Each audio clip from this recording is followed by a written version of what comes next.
بسم الله الرحمن الرحيم. الحمد لله رب العالمين، والصلاة والسلام على أشرف الأنبياء والمرسلين سيدنا ونبينا ومولانا محمد وعلى آله وصحبه أجمعين، أما بعد.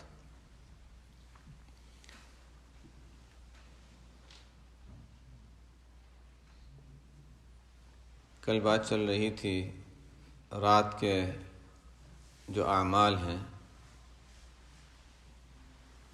اس کا خلاصہ کر لیتے ہیں کہ رات کے جو اعمال اور رات خاص طور پہ اگر رات کے نفل نماز اور قیام اللیل جس کا ذکر کل آیا تھا والذین یبیتون لربہم سجدا وقیاما، اس کے 4 یا 5 درجات ہیں۔ انسان اپنی حیثیت کے لحاظ سے جس درجے پر عمل کر لے، جتنا اوپر والے درجے پر چلا جائے، وہ ایک فضیلت کی چیز ہے، اور یہ مختلف درجات جو ہیں وہ احادیث سے ثابت ہیں اور اسلاف سے منقول ہیں۔ سب سے پہلا درجہ تو یہ ہے کہ انسان عشاء کی نماز اور فجر کی نماز جماعت سے پڑھنے کا اہتمام کرے، اور اکثروں نے حدیث سنی ہوگی کہ جو شخص عشاء اور فجر جماعت کے ساتھ پڑھتا ہے تو اس کو رات کے قیام کا ثواب اس کے لیے لکھا جاتا ہے۔ تو یہ کم از کم درجہ تو یہ ہے کہ تمام مردوں کے لیے کم از کم اتنا تو ہے کہ اچھا اس درجے پر عمل کر لیں، وہ تو سال بھر کے عمل میں یہ چیز آ جائے گی کہ عشاء اور فجر جماعت سے پڑھنے کا انسان اہتمام کرے۔ اس کے اوپر والا درجہ یہ ہے کہ انسان رات کے شروع ہی میں مغرب بعد کچھ نوافل پڑھ لے۔ تو مغرب کے بعد اوابین کا اہتمام وہ سال بھر کا معمول ہو سکتا ہے، کل اس کا تذکرہ آیا تھا، یہ دوسرا درجہ ہو گیا۔ اس پر بھی انسان سال بھر عمل کر سکتا ہے۔ اس کے اوپر والا درجہ یہ ہے کہ انسان عشاء کے بعد کچھ نفل پڑھ لے، اس لیے کہ تہجد کا اور قیام اللیل کا، تہجد کا جو ایک وقت ہے، اصل تہجد جو ہے وہ تو رات کے آخری حصے میں ہے، لیکن اس کا شروع والا درجہ جو ہے وہ عشاء کے بعد سے شروع ہوتا ہے بعض روایتوں کے لحاظ سے۔ تو عشاء کے بعد انسان کچھ نفل پڑھ لے، 2 رکعت 4 رکعت نفل پڑھ لے، یہ تیسرا درجہ ہو گیا۔ اس کے اوپر چوتھا درجہ یہ ہے کہ انسان رات کو اگر سونے میں دیر ہوتی ہے تو جس وقت سوتا ہے 11 بج گئے یا جو بھی وقت ہے انسان کے سونے کا 12 بجے کا، سونے سے پہلے جو آخری وقت ہے اس وقت انسان کچھ نفل پڑھ لے، اگر اخیر میں اٹھنا اس کے لیے مشکل ہو اور نہ اٹھ سکتا ہو۔ یہ سونے سے پہلے جو نفل پڑھے جائیں گے اس کی تاکید اس وجہ سے بڑھ جاتی ہے، عشاء کے بعد پڑھنے کے مقابلے میں اس وقت پڑھنے کی تاکید بڑھ جاتی ہے۔ اس کی وجہ یہ ہے کہ آپ صلی اللہ علیہ وسلم کے ارشادات میں یہ چیز عام ملتی ہے، وَصَلُّوا بِاللَّيْلِ وَالنَّاسُ نِيَامٌ۔ حضرت عبداللہ ابن سلام رضی اللہ تعالی عنہ کی روایت مشہور ہے، اور بھی صحابہ نے روایت نقل کی ہے۔ عبداللہ ابن سلام رضی اللہ تعالی عنہ فرماتے ہیں، یہ تو یہود کے بڑے تھے، بڑے عالم تھے، اور ان کا خاص طور پہ قرآن میں کئی جگہ ذکر آتا ہے بغیر نام کے، ان کے واقعات مفسرین بیان فرماتے ہیں، چونکہ یہود میں ایک بڑے عالم سمجھے جاتے تھے، اور ان کے اسلام لانے سے یہود پر بہت زیادہ اس کا غصہ بھی تھا، اور ان کو اس سے بہت زیادہ اس کی وجہ سے ان کو نفرت بھی ہوئی تھی کہ اچھا انہوں نے اتنے ہماری توہین کر دی کہ اسلام میں داخل ہو گئے۔ تو عبداللہ ابن سلام رضی اللہ عنہ فرماتے ہیں کہ جس وقت یہ خبر مسلمانوں میں پھیل رہی تھی کہ اچھا نبی آ رہے ہیں، نبی آنے والے ہیں، تو جس طرح وہ انتظار کر رہے تھے میں بھی انتظار کر رہا تھا، لیکن میں نے کسی کو بتایا نہیں تھا، اور مسلمان جاتے دور جاتے دیکھنے میں بھی انتظار کرتا تھا کہ اچھا دیکھتے ہیں کچھ کہ کون ہے یہ، کون ہے، جب آتے ہیں تو پتہ چلے، اس لیے کہ کتابوں میں تو پڑھا تھا کہ یہ علامات ہوں گی۔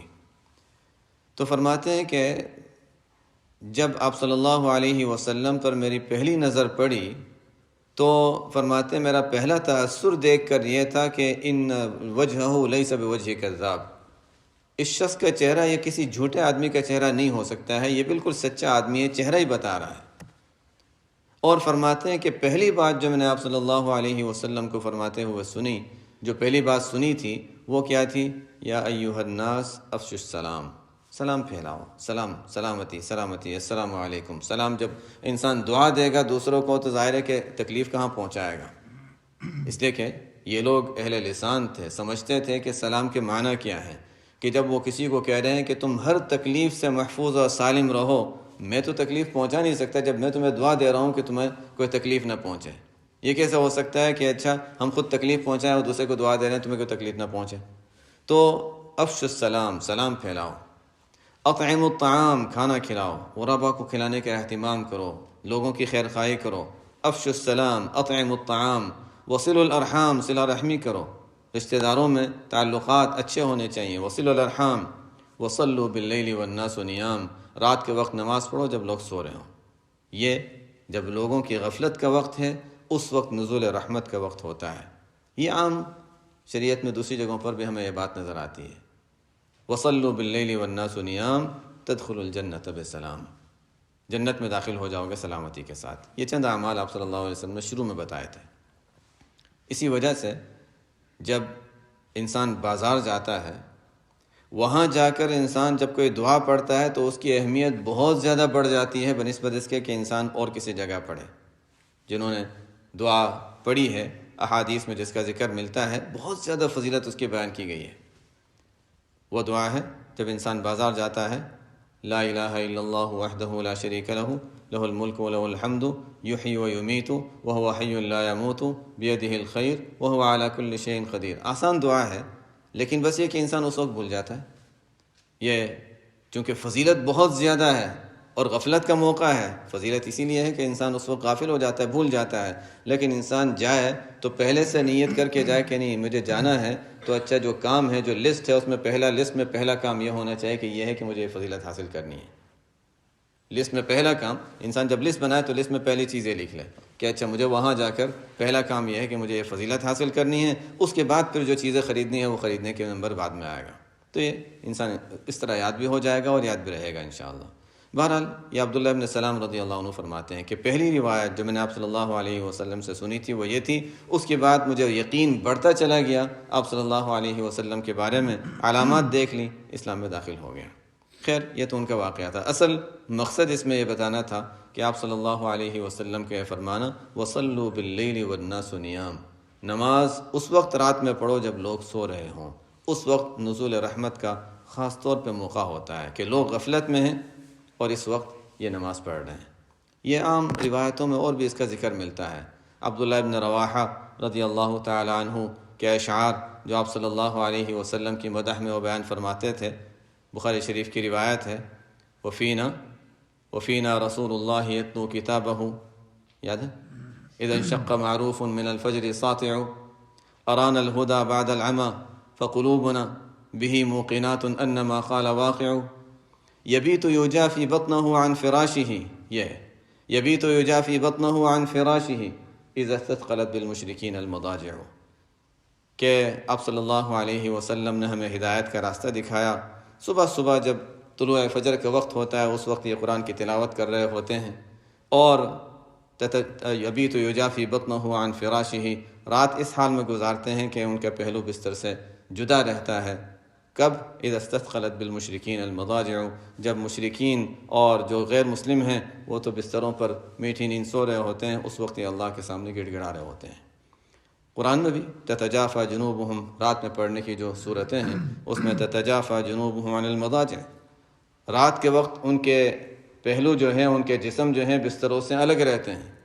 يدعون ربهم خوفا وطمعا، اللہ تعالیٰ کے سامنے وہ دعائیں کرتے ہیں، تلاوت کے ذریعے سے، تسبیحات کے ذریعے سے، دعاؤں کے ذریعے سے اللہ کو یاد کرتے ہیں۔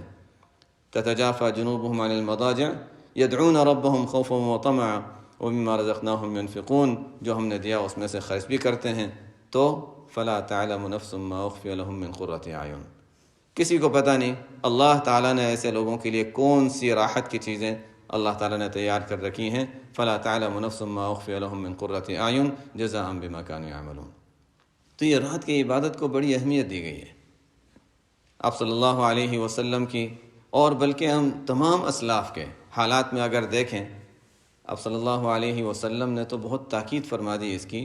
ایک موقع پر صحابہ کرام رضی اللہ عنہم سے فرمایا، بلکہ کئی موقع پر فرمایا، اس میں مختلف روایتیں ہیں، فرمایا دیکھو علیکم بقیام اللیل، دیکھو رات کی نماز کا اہتمام کرو۔ علیکم بقیام اللیل، علیکم کا لفظ کلام عرب میں بہت تاکید کے لیے آتا ہے، علیکم تاکید، دیکھو ضرور اہتمام کرو رات کی نماز کا، فَإِنَّهُ دَأْبُ الصَّالِحِينَ قَبْلَكُمْ، اس کے منافع بیان فرمایا۔ ایک تو تاکید وہی کافی ہے، اس کے علاوہ فرمایا فَإِنَّهُ دَأْبُ الصَّالِحِينَ قَبْلَكُمْ، تم سے پہلے جو نیک لوگ گزرے ہیں ان کا یہی طریقہ رہا ہے۔ اس امت کے نیک لوگ تو ہیں، پہلے شریعتوں میں بھی، گزشتہ شریعتوں میں بھی جو انبیاء گزرے ہیں، جو صلحاء گزرے ہیں، ان کا بھی یہی طریقہ رہا ہے۔ حضرت خواجہ عزیز الحسن مجذوب رحمۃ اللہ علیہ کے بعد اشعار تو ان کے بڑی اچھے ہوتے ہیں۔ موت کے اشعار بھی ہم بہت سی مرتبہ جو رمضان میں سنائے جاتے ہیں وہ انہی کے ہیں۔ ان کے اشعار میں ایک شعر ہے، تیرے محبوب کی یا رب شباہت لے کے آیا ہوں، حقیقت اس کو تو کر دے میں صورت لے کے آیا ہوں۔ تیرے محبوب کی یا رب شباہت لے کے آیا ہوں، آپ صلی اللہ علیہ وسلم کی اور جتنے صلحاء جن کا آپ صلی اللہ علیہ وسلم نے ذکر فرمایا، دأب الصالحین قبلکم، ان لوگوں کا یہ طریقہ رہا ہے۔ ہم بھی وہ نماز تو نہیں پڑھ سکتے جو آپ صلی اللہ علیہ وسلم والی نماز تھی، ہمیں اس کا حکم بھی نہیں دیا گیا، حضرت مولانا محمد عمر صاحب پالن پوری رحمۃ اللہ علیہ کا مجھے یاد ہے بیان فرما رہے تھے، اور نظام الدین میں بیان فرما رہے تھے، بیان میں انہوں نے اس بات کا ذکر کیا تھا، اس مناسبت سے بات یاد آئی۔ فرماتے ہیں کہ دیکھو آپ صلی اللہ علیہ وسلم نے فرمایا صلو کما رأیتمونی اصلی، صلو کما اصلی نہیں فرمایا، جیسی میں نماز پڑھ رہا ہوں ایسی نماز پڑھو، اس کا حکم نہیں دیا، وہ تو ہم پڑھ ہی نہیں سکتے۔ یہ کہا کہ صلو کما رأیتمونی، ظاہر کے لحاظ سے جیسی میں نماز پڑھ رہا ہوں ایسی نماز پڑھ لو، صلو کما رأیتمونی اصلی، بس ظاہر میری نماز کے موافق کر لو، باقی باطن اللہ تعالیٰ انشاءاللہ خود ہی کر دے گا۔ صلو کما رأیتمونی اصلی، یہ نہیں فرمایا صلو کما اصلی۔ یہی ہے تیرے محبوب کی یا رب شباہت لے کے آئے، ہم سب یہی کر رہے ہیں، یہاں بیٹھے یہی کر رہے ہیں کہ ہماری عبادتیں کیا ہیں، ہماری تلاوت کیا، ہماری نماز کیا ہے، لیکن یا اللہ یہ تیرے نیک بندے اسی طرح کرتے تھے، ہم بھی وہی کر رہے ہیں، نیک بندوں نے یہی طریقہ بتایا، ہم وہی کر رہے ہیں۔ دل کی کیفیت چلو دل کہیں اور مصروف ہوگا، کہیں اور ہوگا، ہم کوشش کر رہے ہیں تیرے محبوب کی یا رب شباہت لے کے آیا ہوں، حقیقت اس کو تو کر دے، اس کی حقیقت اس میں تو ڈال دے، روح ڈال دے، اخلاص پیدا کر دے، حقیقت اس کو تو کر دے، میں صورت لے کے آیا ہوں۔ بڑی کام کی بات فرمایا کرتے تھے ہمارے مشائخ۔ تو بہرحال یہ ہے کہ فَإِنَّهُ دَأْبُ الصَّالِحِينَ قَبْلَكُمْ، رات کی نماز کا اہتمام کرو، اس لیے کہ فَإِنَّهُ دَأْبُ الصَّالِحِينَ قَبْلَكُمْ، تم سے پہلے کے جتنے نیک لوگ گزرے ہیں ان کا یہی طریقہ رہا ہے۔ وَهُوَ قُرْبَةٌ لَكُمْ إِلَىٰ رَبِّكُمْ، تمہارے رب کے قرب کا ذریعہ بھی ہے۔ وَمَغْفِرَةٌ لِلسَّيِّئَاتِ، کہتے ہیں جن نمازوں کے لیے اذان ہوتی ہے وہ تو سب کے لیے ہے، سب آ جاؤ، عمومی دعوت ہے، اور یہاں اذان کی آواز نہیں آتی، یہ خصوصی دعوت ہے، جب کسی کو خاص دیکھو صرف تم آ جانا، ہر ایک کو نہیں بلایا جا رہا ہے اس نماز کے لیے۔ عام اذان نہیں ہے کہ سب آ جاؤ، بلکہ خاص لوگوں کو دل میں القاء کیا جاتا ہے، اچھا تمہارے تہجد کا وقت ہو گیا، اب نماز پڑھ لو۔ تو یہ خاص لوگوں کے اللہ تعالیٰ سے بات کرنے کا وقت ہے یہ۔ وَهُوَ قُرْبَةٌ لَكُمْ إِلَىٰ رَبِّكُمْ، تمہارے رب کے قرب کا ذریعہ ہے۔ جیسے منقول ہے، بعضوں نے حدیث کے طور پر پیش فرمایا، بہرحال بات بالکل صحیح ہے کہ من کثرت صلاته باللیل حسن وجهه بالنہار، من کثرت صلاته باللیل، جو شخص رات کی نماز کثرت سے پڑھتا ہے، رات میں کثرت سے نماز کا اہتمام کرتا ہے، تو دن میں بھی اس کا چہرہ منور ہو جاتا ہے، خوبصورت ہو جاتا ہے۔ ہاں ٹھیک ہے، ہر ایک کو وہ فوراً نظر نہیں آتا، جس کا پہلے بھی ذکر آیا تھا کہ اللہ والوں کی عبادتوں کو ہم نے دیکھا نہیں، لیکن دل ان کی طرف کیوں کھینچتے چلے جاتے ہیں، بس وہ جو حسن وجہ جو اللہ تعالیٰ نے ان کے چہرے میں جو دیا ہوا ہے۔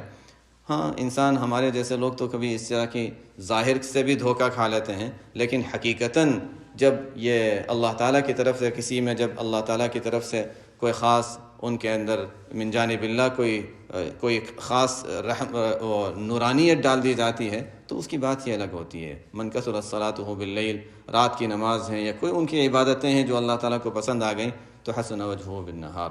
اب لوگ جیسے مفتی احمد صاحب کو میں نے ذکر کیا تھا کہ اکابر کے پیچھے پیچھے ہم کیوں پھرتے ہیں، کیا بات ہے کہ شیخ رحمۃ اللہ علیہ ساؤتھ افریقہ تشریف لے گئے اور بڑا مجمع، حالانکہ کوئی بیان نہیں، کوئی وعظ نہیں، کسی نے آواز نہیں سنی، لیکن بس بڑا مجمع پیچھے لگا ہوا ہے، ہزاروں گاڑیاں ہر طرف کھڑی ہوئی ہیں، میلوں تک لوگ چل کے آ رہے ہیں۔ کیا بات ہے؟ کسی نے ان کی عبادتوں کو دیکھا؟ نہیں، بس من جانب اللہ دلوں میں بات آ رہی ہے کہ نہیں یہاں جانا ہے اور ہمیں اس سے فائدہ ہوگا۔ یہ من جانب اللہ ہوتا ہے۔ تو بہرحال یہ ہے من کثرت صلاته باللیل، لیکن ظاہر ہے زندگی گزار دی اعمال صالحہ پر استقامت اور مداومت کے ساتھ، تو پھر اللہ تعالیٰ آخر میں جا کر، جس کو کل بھی تذکرہ آیا تھا کہ من لم تکن لہ بدایۃ محرقہ، مجاہدے کا وقت یہ ہے، محنت کا وقت یہ ہے، جس وقت اللہ تعالیٰ نے صحت دی ہے، قوت دی ہے، یہ محنت کا وقت ہے۔ اس وقت انسان محنت کر لے تو پھر بعد میں انشاءاللہ اس کے نتائج اور برکات اور فائدے حاصل ہوتے ہیں۔ مشائخ نے لکھا ہے کہ یہ رات کی نماز کوئی آسان کام نہیں ہے۔ قرآن نے بھی کہا اشد وطئن ان ناشئۃ اللیل یہ اشد وطئن، بہت زیادہ سخت، دل کو کچلنے والی چیز ہے۔ تو ابتدائی درجہ اس کا مشقت ہے، اس میں کوئی شک نہیں۔ فرماتے ہیں پھر دوسرا درجہ ہے کہ عادت ہو جاتی ہے تو سہولت ہو جاتی ہے، اور انتہائی درجہ حلاوت اور لذت ہے، پھر انسان چھوڑ نہیں سکتا۔ یہ 3 درجات ہیں۔ ابتدائی درجہ اس کا مشقت ہے اور بہت مشکل ہوگا، کبھی کبھی مشکل وقت بھی آئے گا کہ نہیں اب نہیں اٹھ سکتا میں، اب نہیں ہو سکتا، یہ نہیں ہو سکتا، مشکل وقت بھی آئے گا، لیکن بہرحال انسان اہتمام کر لے اس کا۔ شروع میں جب جم گیا تو اچھا، اب عادت ہو گئی، اب چھوٹے گا نہیں، لیکن پھر بھی وہ مزہ اور لذت نہیں ہے۔ اور ایک وقت آتا ہے کہ پھر ایسا کہ انسان اس کو چھوڑ نہیں سکتا، پھر یہ مانگتا ہے کہ یا اللہ قبر میں بھی جاؤں تو مجھے نماز کی اجازت ملے گی یا نہیں ملے گی، اور بعضوں کو اللہ تعالیٰ اس کی بھی اجازت مرحمت فرما دیتے ہیں۔ جنت میں بھی جائیں گے تو نماز ہوگی یا نہیں ہوگی، اس کے بغیر کیسے گزارا ہوگا، یہ دعائیں مانگتے ہیں۔ تو یہ اخیری اس کی انتہا جو ہے وہ یہ ہے۔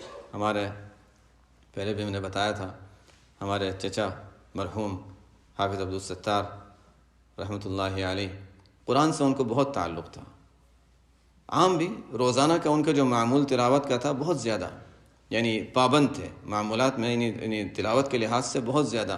خاندان کے پہلے حافظ تھے تو حافظ صاحب کے نام سے ہی معروف ہوئے، اور پھر ان کا معمول تھا روزانہ مغرب سے عشاء کے درمیان اور عشاء کے بعد بھی کچھ دیر تک تلاوت کا حرم میں، نوافل میں یا طواف کرتے ہوئے مستقل تلاوت کرنے کا معمول تھا۔ اور رمضان میں تو روزانہ ایک قرآن تو کم از کم ختم کرنے کا معمول تھا۔ اور حضرت مولانا عبدالحفیظ مکی رحمۃ اللہ علیہ، وہ بھی انتقال کر گئے، صاحب کشف مشہور، ان کو کشف ہوا کرتا تھا۔ شیخ رحمۃ اللہ علیہ کے زمانے میں بھی شیخ رحمۃ اللہ علیہ انہی کو آگے کرتے تھے۔ تو حالانکہ وہ فرماتے ہیں کہ مجھے سکھانے والے ہے شیخ رحمۃ اللہ علیہ ہی ہیں، اصل تو وہی تھے، وہ تو حضرت ہی کی برکت سے جو کچھ مجھے نظر آتا تھا وہ نظر آتا تھا، تو حضرت اخفا فرماتے تھے، مجھے آگے کر دیتے تھے، حضرت اپنے چھپا لیتے تھے اور مجھے آگے کر دیتے تھے۔ بہرحال تو حضرت مولانا عبدالحفیظ مکی رحمۃ اللہ علیہ ان کی قبر پہ تشریف لے گئے تھے، مراقب ہوئے، تو انہوں نے دیکھا کہ اچھا تو قرآن پڑھ رہے ہیں، قبر میں قرآن پڑھ رہے ہیں۔ انہوں نے کہا کہ آپ یہاں بھی قرآن پڑھ رہے ہیں؟ کہا سب کچھ ہے، راحتیں ہیں، نعمتیں ہیں، سب کچھ ہے، لیکن اس کا جو مزہ ہے وہ الگ ہی ہے۔ وہاں انسان عبادت کے لیے تو نہیں کر رہا، ثواب کے لیے نہیں کر رہا، بس مزہ ہے اس کا۔ جب انسان کو کسی کام سے ایک راحت ملتی ہے تو پھر انسان اس کو چھوڑ نہیں سکتا، پھر یہ چاہے وہ اس میں ثواب ہوتا ہے نہیں ہوتا ہے، لیکن بہرحال وہ مزے کی چیز ہے۔ تو خیر یہ جیسے میں نے بتایا کہ قیام اللیل جو ہے وہ ہے مشقت کی چیز، ابتداءً مشقت ہے، پھر اس کے بعد عادت ہے، اور نتیجہ اس کا پھر راحت اور لذت ہے۔ علیکم بقیام اللیل، رات کی نماز کا اہتمام کرو، فإنہ دأب الصالحین قبلکم، تم سے پہلے نیک لوگوں کا یہ طریقہ رہا ہے، وہو قربۃ لکم الی ربکم، اللہ تعالیٰ کے ساتھ اللہ تعالیٰ کے قرب کا ذریعہ بھی ہے، اور ومغفرۃ للسیئات، جو اب تک گناہ ہوئے ہیں گناہوں کی معافی کا بھی ذریعہ ہے، یہ گناہ بھی اس سے معاف ہوتے ہیں، گناہوں کے اثرات ختم ہوتے ہیں، اور منہات عن الاثم، انسان گناہ سے نہیں رک سکتا، گناہ کوئی ایسا گناہ ہے کہ انسان کو رکنا مشکل ہوتا ہے، انسان سوچتا ہے نہیں یہ مشکل ہے، یہ مشکل ہے، تو گناہوں کے چھوڑنے میں بھی اس سے بہت زیادہ انسان کو قوت حاصل ہوتی ہے، اس سے ایک بہت بڑا مقوی ہے کہ انسان تہجد کا اور رات کی نماز کا اہتمام کر لے تو گناہوں سے بچنا اس کے لیے آسان ہو جاتا ہے۔ منہات عن الاثم کو تو آپ صلی اللہ علیہ وسلم کا ارشاد کہ گناہوں سے رکنے کی میں بھی اس کو بڑی قوت حاصل ہوتی ہے رات کی نماز کی وجہ سے۔ اور بعض روایتوں میں اس پر مزید اضافہ ہے کہ مطردۃ للداء عن الجسد، اور انسان کے جسم کی بیماریوں کو دور رکھنے کا بھی ذریعہ ہے، مطردۃ للداء عن الجسد۔ اور اگر ہم تاریخ دیکھیں اسلاف کی تو بڑی عمریں پائیں، لیکن اس وقت ان کی صحت کو دیکھیں اور ان کی عمر کے دوسرے لوگوں کو دیکھیں، بہت بڑا فرق ہے۔ ان کے آخری عمر 100 سال کے قریب کا زمانہ ہے، لیکن صحت کے لحاظ سے ان کو وہ قوت حاصل ہے جو عام طور پر لوگوں کو اس عمر میں نہیں ہوتی۔ مطردۃ للداء یعنی الجسد، روحانی طور پر بہرحال ان کو عجیب قوت حاصل ہوتی، جسمانی بیماریاں ہوں گی وہ ایک الگ بات ہے، لیکن روحانی طور پر ایک عجیب قوت اللہ تعالیٰ ان کو عطا فرماتے ہیں۔ بعض ایسے لوگوں کو دیکھا جن کے یہاں نماز کا اہتمام نہیں تھا، 80 سال کے قریب عمر پہنچی تو عجیب سی حالت، دماغی حالت، گھر والے بھی پریشان، سب پریشان، عجیب سی حالت ان کی ہوتی تھی۔ اور بعضوں کو 90 سال سے اوپر دیکھا اور ایسی حالت کے ذہن بالکل حاضر، دماغی لحاظ سے بالکل صحیح۔ بہرحال یہ اللہ تعالیٰ کا انعام ہے۔ حدیث میں یہ بتایا گیا مطردۃ للداء یعنی الجسد، یہ طبی لحاظ سے بھی اس کو بعضوں نے دیکھنے کی کوشش کی کہ اس کی کیا وجہ ہے۔ اللہ تعالیٰ کی جانب سے رات کا آخری جو حصہ ہوتا ہے اس میں خصوصی کوئی ایک تو رحمتوں کا نزول کا وقت ہے، رحمتوں کے نزول کا وقت ہے، اور یہ شروع کا رات کا آخری حصہ اور جہاں صبح صادق کا وقت ہوتا ہے وہ ہر چیز میں ایک حیات کا ایک ذریعہ ہوتا ہے۔ ہم دیکھتے ہیں پھول وغیرہ بھی بعض ہوتے ہیں رات میں بند ہو جاتے ہیں، صبح کا وقت آتا ہے تو کھلنے شروع ہو جاتے ہیں، ایک خاص قسم کی روح ان میں آ رہی ہوتی ہے، اور اسی کا کچھ حصہ انسان کو بھی جب حاصل ہوتا ہے، انسان کے جسم کے لحاظ سے وہ ایک مقوی ثابت ہوتا ہے، اور انسان کی صحت اس کے لحاظ سے انسان کی قوت میں اضافہ ہوتا ہے۔ بہرحال طبی لحاظ سے جو بھی ہو، حدیث ہمیں یہ کہہ رہی ہے کہ اس سے یہ فائدہ بھی حاصل ہوتا ہے۔ مطردۃ للداء یعنی الجسد۔ ہمارے جتنے بھی اسلاف کو ہم دیکھیں جنہوں نے بڑے بڑے کام کیے ہیں، یہ ایک ان کی زندگی کا ایک اہم حصہ تھا۔ زندگی کا اہم حصہ یہ تھا رات کی عبادت۔ امام ابو حنیفہ رحمۃ اللہ علیہ دیکھ لیں، ہم پوری دنیا میں اگر دیکھا جائے سب سے زیادہ جن کی فقہ رائج ہے وہ امام حنیفہ رحمۃ اللہ علیہ، اور ان کے واقعے مشہور ہیں۔ مسجد میں نماز پڑھنے نے کئی سالوں تک، 40 سال تک عشاء کے وضو سے فجر کی نماز پڑھنا تو ان کے تاریخ میں اتنا زیادہ معروف ہے۔ اور بھی اسلاف تھے جن کے یہ واقعات ملتے ہیں۔ ایک مرتبہ مسجد میں تھے اور نماز شروع کر دی نفل، حالانکہ گھر جا کر پڑھا کرتے تھے، مسجد میں نفل شروع کر دی۔ سورہ یاسین پڑھ رہے تھے اور سورہ یاسین پڑھتے ہوئے آیت پر پہنچے وَامْتَازُوا الْيَوْمَ أَيُّهَا الْمُجْرِمُونَ، بس اس میں ایسے ڈوب گئے وَامْتَازُوا الْيَوْمَ أَيُّهَا الْمُجْرِمُونَ۔ آیت کا مفہوم ہے کہ اے مجرموں آج تم الگ ہو جاؤ، اب ایمان والوں کے ساتھ نہیں، دنیا میں تو مل جل کر رہتے تھے، اب الگ ہو جاؤ۔ وَامْتَازُوا الْيَوْمَ أَيُّهَا الْمُجْرِمُونَ، بس اس آیت میں اتنے مستغرق ہوئے کہ پڑھتے رہے۔ جو مؤذن صاحب تھے وہ تھوڑی دیر انتظار کیا انہوں نے، اس کے بعد وہ بھی چلے گئے۔ فجر کی اذان سے پہلے جب مؤذن صاحب آئے تو امام حنیفہ رحمۃ اللہ علیہ وہیں کھڑے ہیں، وَامْتَازُوا الْيَوْمَ أَيُّهَا الْمُجْرِمُونَ، اسی آیت کو دہرا رہے ہیں، روتے جا رہے ہیں، پڑھتے جا رہے ہیں۔ کچھ آواز محسوس ہوئی کہ کوئی آیا ہے تو رکوع سجدہ کر کے رکعت پوری کی۔ مؤذن صاحب سے کہا کہ دیکھو کسی کو بتانا نہیں۔ ان کی زندگی میں انہوں نے نہیں بتایا، انتقال کے بعد پھر بتایا کہ اچھا یہ حال میں نے دیکھا تھا۔ ان کے واقعات تو مشہور ہیں رات کی عبادت کے۔ یہ ہم لوگوں میں خاص طور پہ جو مصروف ہوتے ہیں ان لوگوں کے لحاظ سے اس میں بڑی عبرت ہے کہ مصروفیات میں جو قوت آتی ہے وہ رات کی عبادات کے ذریعے سے اور انفرادی اعمال کے ذریعے سے آتی ہے۔ خود حضور صلی اللہ علیہ وسلم ہی کی زندگی کو دیکھ لیں کہ دن کے مشاغل جتنے بھی ہوں ان مشاغل کے ساتھ رات کی عبادت کا اہتمام، انفرادی عبادت کا اہتمام، خلوت کا اہتمام، یہ ہمیشہ رہا، زندگی بھر کا معمول رہا۔ اور طویل نماز پڑھنے کا جو آپ صلی اللہ علیہ وسلم کے یہاں جو سلسلہ تھا، وہی عبداللہ ابن مسعود رضی اللہ تعالیٰ عنہ کا ارشاد کہ دیکھو اطلب قلبک فی ثلاثۃ مواضع، 3 جگہوں پر اپنے دل کی حالت کا امتحان لے لو۔ اگر قرآن کے ساتھ دل لگتا ہے اچھی بات ہے، ذکر میں دل لگتا ہے اچھی بات ہے، مجالس ذکر اور خلوت۔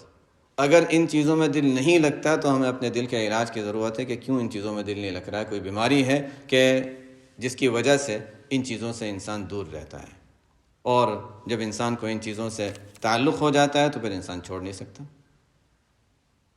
سیماہم فی وجوہہم من اثر السجود، صحابہ رضی اللہ تعالیٰ عنہ کا جو حال بیان کیا گیا کہ ان کی عبادتوں کا اہتمام ایسا ہوتا ہے کہ ان کے چہروں پر سیماہم فی وجوہہم من اثر السجود، سجدوں کے اثرات ان کے دن کے یعنی ہر ایک کو تو نظر، جیسے پہلے بھی بات ہے کہ ہر ایک کو وہ بات نظر نہیں آتی کہ چہروں پر وہ عبادت کے آثار، لیکن قیامت کے روز جو نظر آئیں گے وہ تو آئیں گے، لیکن بعضوں کو دنیا میں بھی نظر آ جاتے ہیں وہ سیماہم فی وجوہہم من اثر السجود، وہی بات کہ من کثرت صلاۃہ باللیل حسن وجہہ بالنہار، رات میں عبادت کا اہتمام، انفرادی عبادات انسان کرتا ہے، جیسے اللہ تعالیٰ کی ذات ہے الستار ہم پڑھتے ہیں، اس کے معنی عام طور پر یہ بیان کیے جاتے ہیں کہ عیوب پر پردہ ڈالنے والا، سترہ چھپانا، عیوب کو چھپا لیتا ہے، لیکن یہ صرف عیوب پر پردہ نہیں ہے، نیکیوں پر بھی پردہ ہے۔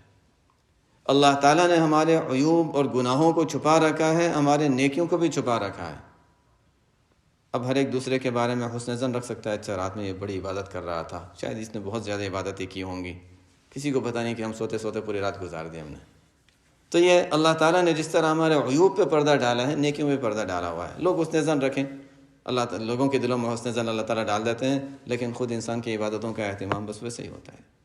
ہاں، امام حنیفہ رحمۃ اللہ علیہ کی جب کوئی تعریف کرتا تھا کہ یہ ایسے ہیں، کسی نے تعریف کر دی ہے پوری رات نماز پڑھتے ہیں، تو فرمایا کہ جب کوئی میری تعریف کرتا ہے اور وہ چیز میرے اندر نہیں ہوتی تو پھر میں کوشش کرتا ہوں کہ وہ چیز میں اپنے اندر پیدا کروں، کہ لوگوں کے دلوں پہ اللہ تعالیٰ نے جب ان کے دل میں بات ڈالی ہے، ان کی زبان سے یہ بات کہلوائی ہے، تو اللہ تعالیٰ یہ چاہ رہے ہیں کہ اچھا مجھے یہ کام کرنا چاہیے۔ جب لوگ تعریف کر رہے ہیں تو اچھا ٹھیک ہے، کسی نے تعریف کر دی کہ اچھا آپ تو بہت زیادہ محنت، ہاں اس کا مطلب محنت شروع کر دو آج سے، اس کا مطلب ہے کہ یہ من جانب اللہ کہلوایا گیا ہے۔ یہ امام حنیفہ رحمۃ اللہ علیہ کا طریقہ تھا۔ رات پوری رات سوتے نہیں تھے، واقعہ مشہور ہے ان کا، رات سوتے نہیں تھے، صرف دوپہر کا وقت جو ہے وہ تھوڑی دیر آرام کا ہوا کرتا تھا، قیلولہ فرماتے تھے۔ اور ایک مرتبہ کسی نے، ہر طرح کے لوگ ہوتے ہیں، کسی نے یہ چاہا کہ اچھا ان کے صبر کا امتحان لیں، بزرگی معلوم کرنے کے لیے تو صبر کا امتحان بنیاد ہے، اسے کہ صبر ہی اصل ہے۔ ان کے دوپہر کا جو آرام کا وقت تھا، اس وقت کوئی ان کے پاس پہنچ گیا، دروازہ کھٹکھٹایا، کیا بات ہے؟ وہ ایک سوال پوچھنا تھا لیکن بس بھول گیا میں، ایک سوال پوچھنا تھا لیکن ذہن میں نہیں رہا کیا سوال تھا، پتہ نہیں، چلو ٹھیک ہے بعد میں پوچھ لینا۔ اب دوپہر کا جو آرام کا وقت تھا وہ تو آرام میں خلل آ گیا، پھر لیٹے جا کر تھوڑی دیر لیٹے ہوں گے، اتنے میں پھر وہ آ گیا، ہاں وہ سوال ذہن میں آیا، اس میں واپس آ گیا، اچھا کیا سوال ہے؟ اچھا لیکن آپ کو دیکھ کے پھر بھول گیا میں، ٹھیک ہے، بالکل ناراضگی کا اظہار نہیں فرمایا، حالانکہ سب کو معلوم تھا کہ اچھا یہ وقت کسی کے پاس جانے کا نہیں، پورا دن جب وہاں ہوتے اس وقت سوال کر لیں۔ پھر تیسری مرتبہ پھر امام صاحب پھر لیٹے ہوں گے، پھر تیسری مرتبہ آیا، ہاں وہ سوال ذہن میں آ گیا، بس میں اب معافی چاہتا ہوں، مجھے آپ کو تکلیف دے دی، مجھے سوال اب ذہن میں آ گیا۔ سوال کیا ہے؟ ہاں سوال یہ تھا کہ یہ جو پاخانہ ہوتا ہے یہ میٹھا ہوتا ہے یا کھارا ہوتا ہے؟ عجیب سوال، اس کا کوئی مسئلے سے کوئی تعلق نہیں، نہ عمل سے کوئی تعلق ہے، نہ کوئی دین کی کوئی بات ہے۔ اب ظاہر ہے ایسے موقع پر غصہ آئے انسان کو ایک تھپڑ لگا دینا چاہیے، لیکن امام صاحب رحمۃ اللہ علیہ فرماتے ہیں بہت حلم، یہ جس کو کہتے ہیں نا کہ جب جہالت کا معاملہ کیا جاتا ہے تو حلم کے ساتھ پیش آتے تھے، وہی آپ صلی اللہ علیہ وسلم والی سنت۔ اب ظاہر ہے کہ وہ بھی سمجھتے ہوں گے کہ یہ میرا امتحان ہی ہے اور میرے صبر کا امتحان ہے، ظاہر ہے کہ یہ شخص شرارت کر رہا ہے یا امتحان لے رہا ہے، دونوں میں سے ایک چیز۔ بہرحال امام صاحب رحمۃ اللہ علیہ نے فرمایا کہ یہ جب خشک ہو جاتا ہے تو اس میں شاید مٹھاس آ جاتی ہوگی، اور اس سے پہلے میٹھا نہیں ہوتا۔ تو اب یہ کہتا ہے آپ نے چکھا ہے، آپ یہ کیسے بتا رہے ہیں؟ نہیں، ہر چیز چکھنے سے نہیں معلوم ہوتی، میں نے یہ دیکھا ہے کہ جب وہ شروع میں مکھیاں اس پر نہیں بیٹھتی، بعد میں مکھیاں اس پر بیٹھنے لگ جاتی ہیں، اس سے پتہ چلتا ہے کہ اس میں مٹھاس آ جاتی ہوگی۔ عجیب، جو سوال تھا سوال کے جواب بھی دیا اور اس کی دلیل بھی بیان کر دی، حالانکہ اس کا شریعت کے مسئلے سے کوئی تعلق نہیں اور ان کے آرام میں خلل ڈال رہا ہے، لیکن بہرحال فرمایا، انہوں نے وہ پیر پکڑ لیے کہ میں معافی چاہتا ہوں، میں صرف آپ کے صبر کو دیکھنے آیا تھا، مجھ سے غلطی ہو گئی، آئندہ میں ایسی غلطی نہیں کروں گا۔ بہرحال یہ بعض لوگ ہوتے ہیں اس طرح کا بھی امتحان لیا کرتے ہیں۔ امام صاحب رحمۃ اللہ علیہ کا کہ یعنی صرف دوپہر کو قیلولہ کیا کرتے تھے اور پوری رات ان کے یہاں سونے کا کوئی دستور نہیں تھا۔ جنید بغدادی رحمۃ اللہ علیہ کو کسی نے ان کے انتقال کے بعد خواب میں دیکھا، بڑی ان کے جنید بغدادی رحمۃ اللہ علیہ کی باتیں بھی بڑی اونچی، ان سے جو اللہ تعالیٰ نے جو فائدہ پہنچایا امت کو، کسی نے خواب میں دیکھا تو ان سے پوچھا کیا حال گزرا. یہ بات مختلف جگہوں پر شروحات مشکات کے حاشے وغیرہ میں بھی یہ بات لکھی ہوئی ہے. تو ان سے پوچھا کہ کیسا گزرا، کیسا رہا آپ کا. کہا کہ یہ جتنے علوم اور اسرار اور معارف ہم بیان کرتے تھے وہ تو کچھ کام نہیں آیا. ما نفعنا الا رکیعات کنا نرکعها عند السحر. وہ چند رکعتیں جو ہم پڑھ لیا کرتے تھے رات کے آخری حصے میں، بس وہ کام ہی ہے، باقی تو کچھ بھی سب ویسے ہی گیا ہے. یہ تو اس وقت کی بات ہے. ظاہر ہے ہر چیز پہ اجر تو ہے، لیکن اصل جو چیز قیمتی ہے، جو چیز کام آنے والی تھی، فرمایا کہ جو اصل قیمتی چیز تھی وہ تھی وہ چند رکعتیں جو رات کے اخیر میں ہم پڑھ لیا کرتے تھے، وہ باتیں کام آئی. باقی تو یہ علوم و معارف وغیرہ وہ کوئی کام نہیں آئے ابھی.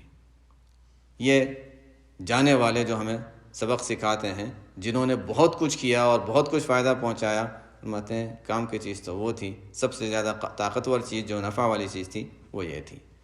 کسی نے عبداللہ ابن مسعود رضی اللہ تعالیٰ عنہ سے سوال کیا کہ رات میں عبادت کرنا مشکل، یعنی رات اٹھا نہیں جاتا اور تہجد نہیں پڑھی جاتی.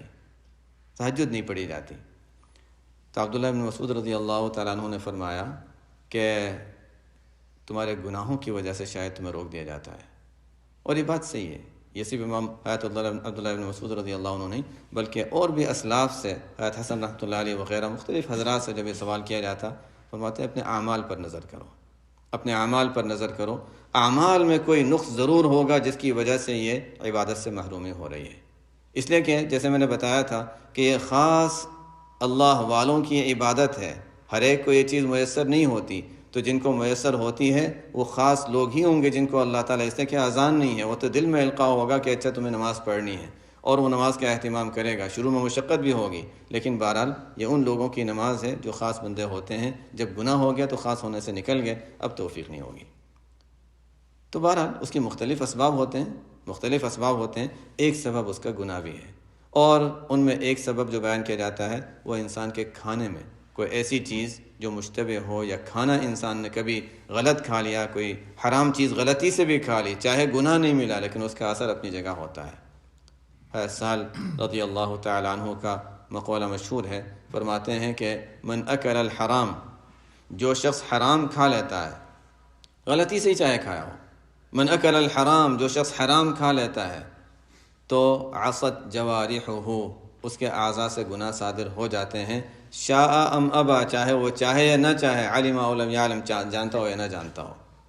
جب حرام لقمہ اندر گیا ہے تو اپنا اثر لائے گا. فرماتے ہیں اور جس کی غذا حلال ہوتی ہے تو حلال غذا کھانے کا اثر یہ ہوتا ہے کہ عبادات کا دل چاہتا ہے، اور عبادات میں دل لگتا ہے، اور توفیق ہوتی ہے، نیکیوں کی اس کو توفیق ملتی ہے. یہ اس کا اثر ہے حلال اور حرام کا. تھانوی رحمۃ اللہ علیہ فرماتے ہیں کہ حرام غذا انسان جب کھا لیتا ہے تو اس کے چار نقصانات ہوتے ہیں. ایک تو یہ کہ جو نورانیت ہے وہ ختم ہو جاتی ہے، قلب کی نورانیت ختم ہو جاتی ہے. نمبر 2، گناہوں سے انسان کو گناہوں کے کا زیادہ جذبہ اور خواہش گناہوں کی پیدا ہونے لگتی ہے دل کے اندر. تیسرا، سستی انسان کے جسم میں، طبیعت میں سستی پیدا ہو جاتی ہے. اور چوتھا، فرماتے ہیں کہ طاعات سے انسان دور ہو جاتا ہے، نیکیوں سے دور ہو جاتا ہے. یہ مختلف کہ ایک تو قلب کی نورانیت جب ختم ہو گئی تو اسی کا نتیجہ ہوگا کہ انسان نیکیوں سے بھی دور ہو جائے گا، گناہوں کی طرف بھی رغبت زیادہ ہوگی، اور سستی بھی انسان کے اندر آ جاتی ہے. ہر کام میں پھر سستی ہونے لگتی ہے. وہ جو نشاط اور چستی تھی وہ نہیں. کل والے معمولات ہم نے پڑھے تھے کہ اگر کوئی اتنا زیادہ عبادتوں کا اہتمام کرتا ہے تو نشاط اور چستی بھی اس کے جسم میں زیادہ ہو جاتی ہے، اس لیے کہ وہ اپنے آپ کو مصروف رکھ رہا ہے، تو من جانب اللہ اس کو قوت بھی حاصل ہو جاتی ہے. تو یہ معصیت کبھی تو انسان کے ٹھیک ہے جسمانی طور پر کوئی کمزوری ہو تو الگ بات ہے، ورنہ یعنی جو وجوہات بیان کی جاتی ہے اس میں بڑی وجہ عبادات سے محرومی کی جو بڑی وجہ ہے اس میں ایک وجہ یہ ایک حرام غذا یا مشتبہ غذا انسان کھا لیتا ہے اس کی وجہ سے، یا کبھی کوئی گناہ انسان سے صادر ہو جاتا ہے اس کی وجہ سے. جیسے ابن عربی رحمۃ اللہ علیہ کا مقولہ مشہور ہے، فرماتے ہیں کہ ہمارے اسلاف کا حال یہ تھا کہ اذا فقدوا اعمالهم تفقدوا اعمالهم، جب وہ چاہتے تھے کچھ کرنا وہ نہیں کر سکتے تھے، کوئی چیز کرنا چاہ رہے نہیں کر سکے، رکاوٹ آ گئی، کوئی عبادت کرنا چاہ رہے تھے نہیں ہو سکا، فلانا عمل شروع کیا نہیں، پابندی نہیں ہو سکی، تو یہ نہیں کہ اچھا فلانا نے یا فلانا یہ وجہ ہو گئی، یہ وجہ ہو گئی. تفقدوا اعمالہم، اپنے اعمال کا جائزہ لیتے تھے کہ ہمارے اعمال میں کوئی غلطی ضرور ہوئی ہے جس کی وجہ سے یہ محرومی ہمیں ہوئی ہے. اذا فقدوا اعمالہم تفقدوا اعمالہم، یہ ہمیشہ سے دستور رہا ہے. بلکہ جنہوں نے تفسیر میں یاد ہو کہ حضرت سلیمان علیہ السلام کے واقعے سے یہ پوائنٹ جو ہے وہ بیان کیا گیا ہے. حضرت سلیمان علیہ السلام کو جب ہدہد نظر نہیں آیا تھا تو انہوں نے کیا فرمایا تھا؟ ما لی لا اری الہدہد ام کان من الغائبین، کہ مجھے ہدہد نظر نہیں آ رہا، کیا بات ہے، شاید مجھ سے اللہ تعالیٰ نے نعمت کسی وجہ سے سلب فرما لی، مجھ سے کوئی جرم ہو گیا ہے، یا ام کان من الغائبین، شاید ہے نہیں اس وجہ سے نظر نہیں آ رہا. یہ جو پہلی چیز ہے ما لی لا اری الہدہد، اسی پر ابن عربی رحمۃ اللہ علیہ فرماتے ہیں کہ یہ اسلاف کا ہمیشہ اللہ والوں کا طریقہ رہا کہ جب کوئی چیز ان کو جو کوئی چیز نہ ملتی جو وہ چاہتے ہیں اور کوئی امید ان کی پوری نہ ہوتی تو اپنے اعمال کا جائزہ لیتے تھے کہ شاید ہمارے کسی گناہ کی سزا نہ ہو. یہ اذا فقدوا اعمالہم تفقدوا اعمالہم. بہرحال ہمیں تو وہی جس کا شروع سے ہم چل رہے ہیں کہ کوشش اور دعا، یہ دو چیزوں کے ساتھ چلتے رہنا ہے. ہمارے لیے جو راستہ ہے وہ یہی ہے، کوشش ہے اور دعا ہے. یہ چیزیں تو ہمارے لیے ایک نمونہ ہیں. بہرحال وہ شروع جہاں بات ہوئی تھی اب اس کو ختم کرتے ہیں کہ 5 درجات ہیں قیام اللیل کے. پہلا درجہ ہے کہ انسان عشاء اور فجر جماعت سے پڑھ لے، وہ تو سب کر سکتے ہیں. دوسرا درجہ یہ ہے کہ انسان مغرب کے بعد کچھ نوافل پڑھ لے، کم از کم 4 رکعت ہی نفل پڑھ لے تو 6 رکعت ہو جائیں گی، یا اس میں اضافہ انسان کر لے تو جتنا اضافہ کر لے. اور اس کے بعد تیسری چیز عشاء کے بعد انسان کچھ نفل پڑھ لے. چوتھا یہ ہے کہ سونے سے پہلے کچھ نفل پڑھ لے. اور سب سے اعلیٰ درجہ 5واں درجہ یہ ہے کہ رات کے اخیری حصے میں سو کر اٹھنے کے بعد انسان تہجد کا اہتمام کرے. تو یہ اخیری درجہ سب سے اعلیٰ درجہ ہے. شروع کے درجات پر انسان عمل کر لے، اخیری درجہ بھی مل جائے تو 5 درجات پر انسان عمل کر لے گا. اور سونے سے پہلے جیسے نفل پڑھنے کی جو بات چل رہی تھی کہ آپ صلی اللہ علیہ وسلم نے صلو باللیل والناس نیام کی جو ترغیب دی ہے کہ جس وقت لوگ سو رہے ہیں اس وقت نفل پڑھو. تو سونے سے پہلے اگر انسان نفل کی پابندی کر لیتا ہے تو اس میں کئی فوائد حاصل ہو جاتے ہیں. ایک تو یہ ہے کہ وضو کر کے سوئے گا، جیسے کہ وضو کیا تو وضو کے بعد تحیۃ الوضو بھی ہو گئی اور نفل نماز بھی ہو گئی اور باوضو سونے کی جو فضیلت ہے وہ بھی حاصل ہو گئی. تو کئی فضیلتیں ایک ساتھ حاصل ہو جاتی ہیں. تو سونے سے پہلے بھی انسان، اور آخری کام انسان اگر نماز پڑھ کے سوئے گا تو ظاہر ہے وہ رات بھی بابرکت گزرے گی اس کی، کہ اس لیے کہ آخری عمل جو تھا اس کا وہ نماز تھی. کچھ پتہ نہیں جب جانے کا وقت آئے گا تو یہ تو ہوگا کہ اچھا آخری عمل سونے سے پہلے نماز پڑھ کے ہی سویا تھا. من کان آخر کلامہ لا الہ الا اللہ دخل الجنہ. آخری کلام لا الہ الا اللہ ہو تو جنت میں جائے گا. اگر کسی کی آخری عمل نماز ہو تو پھر ظاہر ہے اس کے لیے بھی فضیلت ہے کہ وہ آخری عمل جو تھا وہ نماز پڑھ کے سویا تھا. آخری عمل نماز پڑھ کے سویا اور اٹھا تو یا اٹھ نہیں سکا یا اٹھتے ہی انتقال ہو گیا تو آخری عمل اس کا نماز تھا. یہ سونے سے پہلے کی نماز بھی اس وجہ سے اہمیت رکھتی ہے. سبحانک اللہم و بحمدک اشہد ان لا الہ الا انت استغفرک و اتوب الیک.